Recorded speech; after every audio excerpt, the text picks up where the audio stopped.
ನಮಸ್ಕಾರ. ನಿಮ್ಮ ಎದುರಿಗಿರುವ ವ್ಯಕ್ತಿ ನಿಜ ಹೇಳುತ್ತಿದ್ದಾನೋ ಅಥವಾ ಸುಳ್ಳೋ ಎಂದು ತಿಳಿಯಬೇಕೆ? ಅವರು ನಿಮ್ಮ ಬಗ್ಗೆ ಏನು ಯೋಚಿಸುತ್ತಿದ್ದಾರೆಂದು ಕೇವಲ ಅವರ ಮುಖ ನೋಡಿ ಹೇಳಬಲ್ಲ ಶಕ್ತಿ ನಿಮಗಿದ್ದರೆ ಹೇಗಿರುತ್ತೆ? ಆಚಾರ್ಯ ಚಾಣಕ್ಯರು ಹೇಳುತ್ತಾರೆ, ಯಾರು ಪರರ ಮನಸ್ಸನ್ನು ಓದಬಲ್ಲರೋ ಅವರಿಗೆ ಜಗತ್ತಿನಲ್ಲಿ ಸೋಲೇ ಇಲ್ಲ. ರಾಜತಂತ್ರದಲ್ಲಿ ಚಾಣಕ್ಯರು ಬಳಸುತ್ತಿದ್ದ ಆ ಗುಪ್ತ ಸೈಕಾಲಜಿ ತಂತ್ರಗಳೇನು?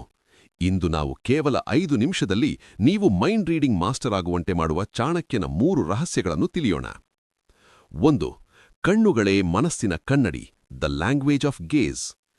ಚಾಣಕ್ಯರ ಪ್ರಕಾರ ಒಬ್ಬ ವ್ಯಕ್ತಿ ತನ್ನ ನಾಲಿಗೆಯಿಂದ ಸುಳ್ಳು ಹೇಳಬಹುದು, ಆದರೆ ಕಣ್ಣುಗಳಿಂದ ಸಾಧ್ಯವಿಲ್ಲ.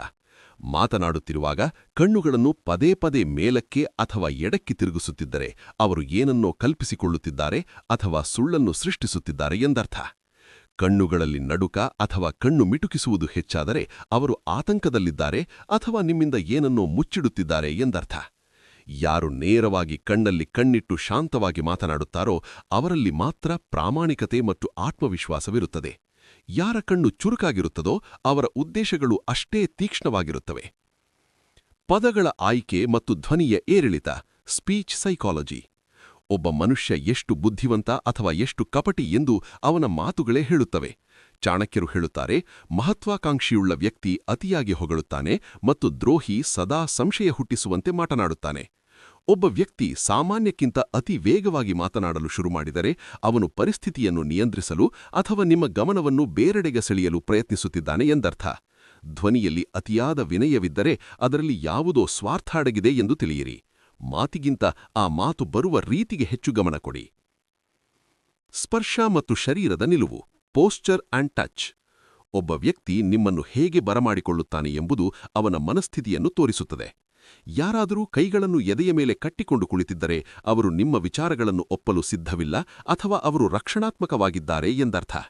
ಮಾತನಾಡುವಾಗ ಮೂಗು ಅಥವಾ ಕುತ್ತಿಗೆಯನ್ನು ಪದೇ ಪದೇ ಮುಟ್ಟಿಕೊಳ್ಳುವುದು ಮಾನಸಿಕ ಒತ್ತಡದ ಸಂಕೇತ. ಚಾಣಕ್ಯನ ಪ್ರಕಾರ ಒಬ್ಬ ವ್ಯಕ್ತಿ ತನ್ನ ಶರೀರವನ್ನು ಎಷ್ಟು ಆರಾಮವಾಗಿಟ್ಟುಕೊಳ್ಳುತ್ತಾನೋ ಅಷ್ಟು ಅವನು ನಿಮ್ಮೊಂದಿಗೆ ಪ್ರಾಮಾಣಿಕವಾಗಿರುತ್ತಾನೆ.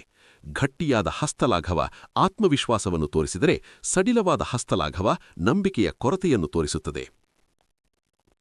ಮನಸ್ಸನ್ನು ಓದುವುದು ಒಂದು ಕಲೆ. ಅದನ್ನು ಅಭ್ಯಾಸದಿಂದ ಮಾತ್ರ ಕಲಿಯಲು ಸಾಧ್ಯ. ಚಾಣಕ್ಯನ ಈ ಸೈಕಾಲಜಿ ಸೂತ್ರಗಳನ್ನು ಬಳಸಿ ಜನರನ್ನು ಸರಿಯಾಗಿ ಗುರುತಿಸಿ ಮತ್ತು ಮೋಸ ಹೋಗುವುದರಿಂದ ಪಾರಾಗಿ. ನಿಮ್ಮ ಗೆಳೆಯರಲ್ಲಿ ಅಥವಾ ಪರಿಚಿತರಲ್ಲಿ ಯಾರಾದರೂ ಈ ಲಕ್ಷಣಗಳನ್ನು ತೋರಿಸುವುದನ್ನು ನೀವು ಗಮನಿಸಿದ್ದೀರಾ? ಕಮೆಂಟ್ನಲ್ಲಿ ತಿಳಿಸಿ.